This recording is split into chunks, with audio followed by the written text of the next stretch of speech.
따라서 이런 내과적인 문제가 있거나 건강검진에서 어떤 위험 신호가 감지되었다 싶으면은 가까운 비뇨기과에서 남성 호르몬 수치를 체크해 보시는 것이 좋습니다.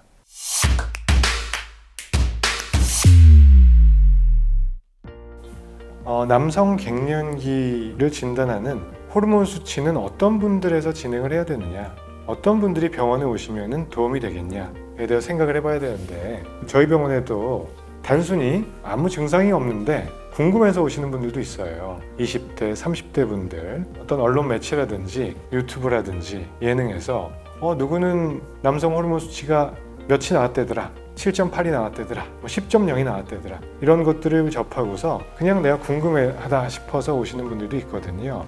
이런 경우에도 체크를 당연히 해드릴 수 있고, 무슨 질병이 있거나 증상이 있지 않더라도 검진 목적으로 이렇게 시행해 보는 것도 괜찮습니다. 근데 꼭 오셔야 되는 분들은 갱년기에 부합하는 증상, 다시 말씀드려 성기능이나 성욕 감퇴, 발기력이 떨어진 것 같다, 그 외에 무기력증, 피곤함, 키가 줄었다, 잠을 잘 못 잔다, 식은땀이 난다, 우울감이 있다, 감정 기복, 짜증이 난다, 인지 기능이 떨어진 것 같다, 이런 여러 가지 상황의 증상들을 겪으신다면은 혹시 내가 남성 갱년기 증후군에 부합하지 않는지 이걸 확인하기 위해서 병원에 오셔서 혈액 검사를 하시는 게 좋겠고요. 첫 번째. 두 번째, 혈압이나 당뇨, 고지혈증, 비만도가 있는 분들, 즉 대사성 증후군하고의 관련성이 밀접한 것으로 연구에서 계속 보고가 되고 있습니다. 그리고 당장은 진단이 되진 않았지만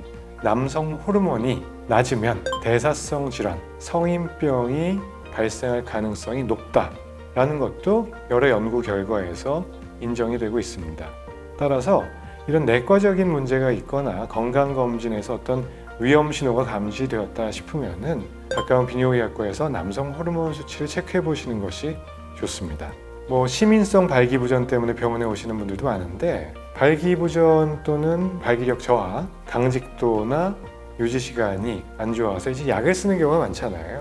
비아그라, 시알리스, 자이데나 이런 엠빅스 약들을 쓰시는 경우가 있는데, 어떤 경우에는 약을 써도 좋아지는 게 별로 없다, 이런 경우에는 내가 혹시 남성 호르몬이 바닥 상태는 아닌지 이런 거를 확인해 볼 필요가 있습니다. 호르몬 수치가 너무 낮거나 한 경우에는 아무리 발기약제를 쓰더라도 밑빠진 독에 물 붓기식으로 발기력 향상에 도움이 되지 않는 경우들이 있거든요. 이런 경우에는 호르몬 수치를 먼저 보충요법을 통해서 밑이 빠지지 않게 구멍난 데를 메워준다라는 개념으로 근본 원인을 교정하고 발기약제를 병행하시는 것이 효과적인 치료가 될 수 있겠죠. 그래서 발기부전 약제를 씀에 있어서 남성 호르몬 수치를 무조건 따져봐야 되냐? 사실은 그렇지는 않습니다. 경험적으로 먼저 약을 드리는 경우도 많고, 협심증이 있거나 특정한 발기약제를 써서 안 되는 상황이 아니라면은 약제, 발기약을 먼저 처방해 드리는 것도 전혀 문제는 없겠지만, 발기약제의 효과가 없거나 또는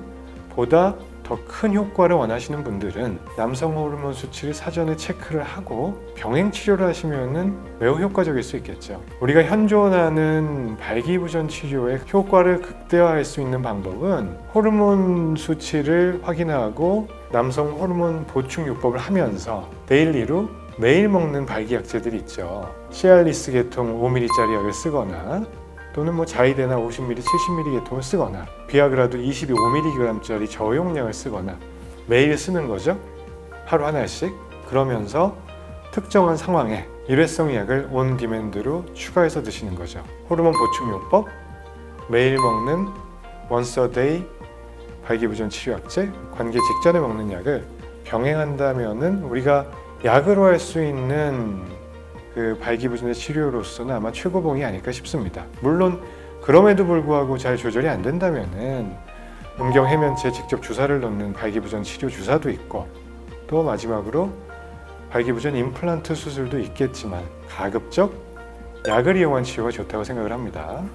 많은 분들이 병원에 오셔서 남성 호르몬 검사를 하면서 좀 내가 낮게 나오거나 나는 이 정도는 최소한 나올 줄 알았는데, 예를 들어서 30대 건강한 남성인데 메디안 밸류 평균 값이 한 5.0 정도 된다, 5.0 나노그램 퍼 밀리리터 정도 된다라고 했을 때 나는 되게 좋을 줄 알았는데 운동도 열심히 하고 술, 담배도 안 하고 4.0이 나오는 거예요. 근데 내 친구는 7.0이 나왔다. 사실 요새 이렇게 오시는 분들 꽤 많거든요. 남자분들 뭐 서너 분이 와서 같이 피 검사를 하고 가는 거예요. 아침에 오셔서. 그래서 비교들을 서로 해보는 거죠.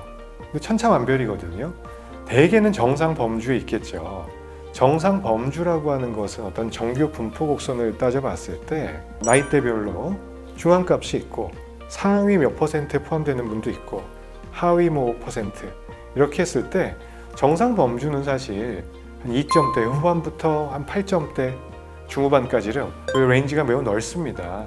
근데 어떤 사람은 4.0, 어떤 사람은 5.0, 7.0 나왔을 때 왜 이렇게 차이가 나는 거냐? 나는 운동도 많이 하고 술이나 흡연도 안 하고 신체 기능, 성기능에도 문제가 없는데 이렇게 질문들을 주시는 분들이 꽤 많습니다. 명확한 뭐 해답을 드릴 수는 없지만 사실은 여기서도 역시 선천적인 요인이 크겠죠.